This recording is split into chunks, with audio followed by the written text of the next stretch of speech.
TV serial वसुधा की कहानी अब उस मोड़ पर पहुंच चुकी है जहां रिश्तों की सच्चाई, त्याग की कीमत और विश्वास की परीक्षा एक साथ सामने आने वाली है।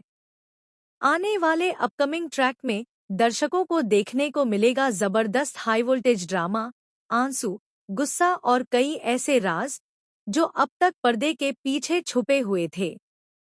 कहानी की शुरुआत होती है उस पल से जब सावित्री बुआ अनजाने में चंद्रिका और वसुधा की बातें सुन लेती हैं। जो बातें वह सुनती हैं, वो किसी भी इंसान को झकझोर कर रख दें। चंद्रिका का असली चेहरा, उसका लालच, उसकी साजिशें और वसुधा को रास्ते से हटाने की चालें, सब कुछ सावित्री बुआ के सामने बेनकाब हो जाता है। लेकिन इससे पहले कि वह कुछ कह पाती, वसुधा खुद उनके सामने आ जाती है। वसुधा कांपती हुई आवाज में सावित्री बुआ से हाथ जोड़कर एक ऐसी कसम दिलाती है जो किसी भी मां समान इंसान का दिल तोड़ दे। वसुधा कहती है कि बुआ, आप किसी से कुछ मत कहना। अगर आपने एक शब्द भी बोला तो आप मेरा मरा हुआ मुंह देखेंगी। यह सुनकर सावित्री बुआ के पैरों तले जमीन खिसक जाती है। एक तरफ सच्चाई का बोझ, दूसरी तरफ वसुधा की कसम। अब वह खुद को किस तरह संभाले?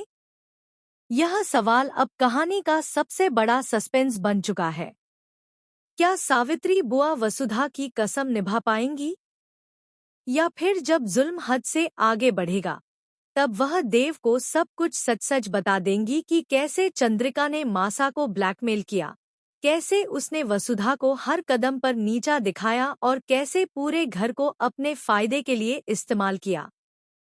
सबसे दर्दनाक बात यह है कि वसुधा, जिसने कभी अपने बारे में नहीं सोचा, जिसने हमेशा देव और उसके परिवार की ढाल बनकर रक्षा की, आज वही वसुधा सबसे ज्यादा अकेली पड़ चुकी है।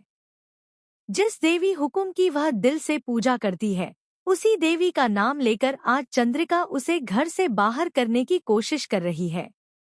यही तो कलयुग की सबसे बड़ी विडंबना है, जहां अच्छाई को ही सजा मिलती है। वसुधा ने हमेशा त्याग किया, सहा, चुप रही। उसने कभी अपनी जान की परवाह नहीं की, सिर्फ देव और उसके परिवार को बचाने की कोशिश की। लेकिन आज उसी त्याग का बदला उसे तानों, अपमान और पैसों की लालच के आरोपों के रूप में मिल रहा है। चंद्रिका खुलेआम वसुधा को गंवार, लालची और मौके की तलाश में रहने वाली लड़की कह रही है। देव भी अपनी मां के आगे हर बार वसुधा का